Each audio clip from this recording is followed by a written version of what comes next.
ഞങ്ങള് ഒരു പൂവായിട്ടാണ് വന്നേക്കണേ. അപ്പൊ ഞാൻ തൊട്ട് നോക്കാൻ പോവാണ്.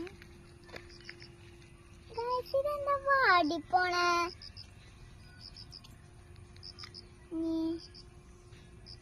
ഒരുമിച്ച് വാടി പോണു. വാടിയത് കാണാൻ പറ്റോ? വാടിയത് പോവില്ല. ഇവിടെ വലുത് കണ്ണാണില്ലേ? പൊട് ഇതോ താഴ്ത്ത് വെള്ളി. അമ്മ ഇങ്ങനത്തെ പൂന കണ്ടിട്ടില്ല ഗൈസ്.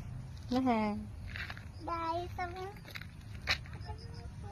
രണ്ട് മൂന്ന് നാല് പൊട് മതി. ഓക്കെ ഇനി ഞാൻ കണ്ടേ.